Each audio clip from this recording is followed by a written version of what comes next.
Jair Bolsonaro, ex-presidente, chefe dos arruaceiros e dos golpistas de 8 de janeiro, mandou avisar os amigos que não tem data mais para voltar ao país. Eita, medo de ir em cana, hein, Jair?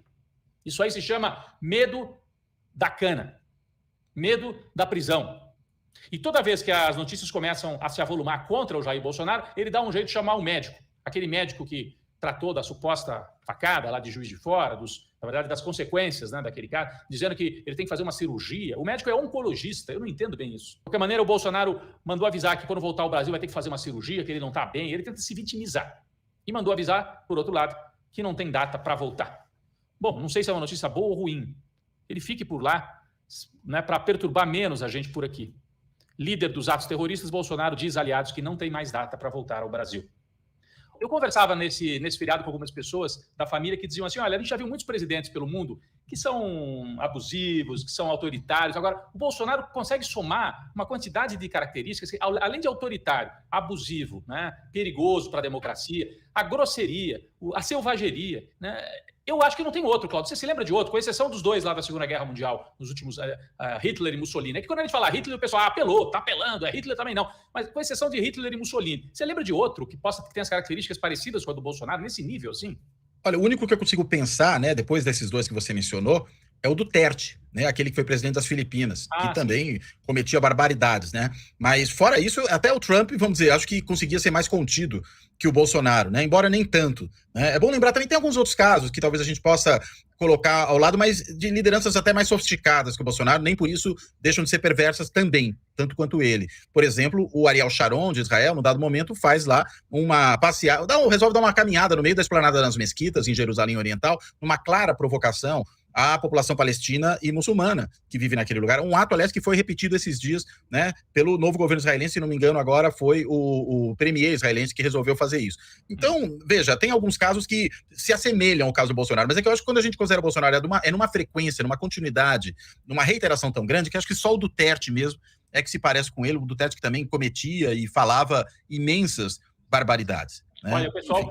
A Rosângela Pereira fez uma listinha rápida aqui. Franco, Salazar, Fujimori, Somoza e Idi Amin Dada. O Idi Amin, talvez. O Salazar era mais discreto, né? Isso que eu ia falar. O Salazar ele tinha um governo terrível, com polícia que torturava, isso é fato. Agora, ele pessoalmente não era um cafajeste, né? Ele se comportava, vamos dizer, tinha um comportamento mais protocolar, podemos colocar assim. Bom, não sei o que é pior, porque o Bolsonaro escancara. Tá aí, né? Assim como os bolsonaristas no dia 8 fizeram provas contra si mesmo, né? Contra si próprios, vamos dizer assim. Exato. Filmando tudo. O Bolsonaro compôs. Isso aí que você narrou, Cláudio, e que eu tinha lido no seu artigo, que eu achei que tá muito bem estruturado ali, é o genocídio construído historicamente. Sim. Ele propôs e fez, né? Não teve tempo de terminar. Se fosse reeleito, eu acho que poderia ter terminado. E vale a pena ler também, tá? Um texto, eu não me recordo agora o local onde ele saiu, vou falhar com ele, mas o Google resolve essas questões, né?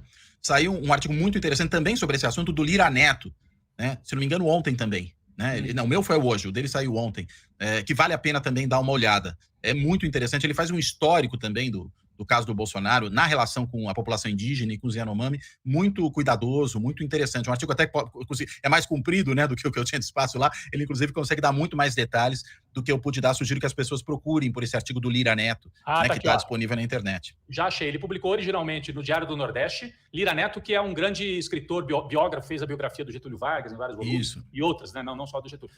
Lira Neto, como o Bolsonaro... Tem uma do Padre Cícero interessante, inclusive. A do Padre Cícero eu não li, eu li a do Getúlio.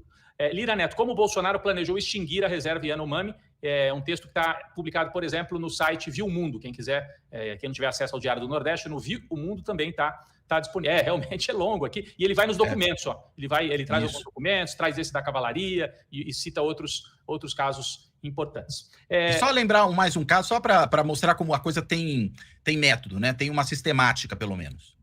O Salles, né, o desministro do Meio Ambiente do Bolsonaro, também foi fazer uma visita durante a sua gestão a madeireiros ilegais. Então veja como a lógica é muito parecida, né? O Bolsonaro vai visitar para dar chancela presidencial a garimpeiros ilegais, né? E o Salles foi visitar madeireiros ilegais, dando também uma chancela do governo, uma chancela ministerial a eles. Então, e a gente sabe que ele próprio estava envolvido com contrabando de madeira, como foi apontado em investigações da própria polícia. Então, é disso que se trata, né? É desse governo que a gente está falando.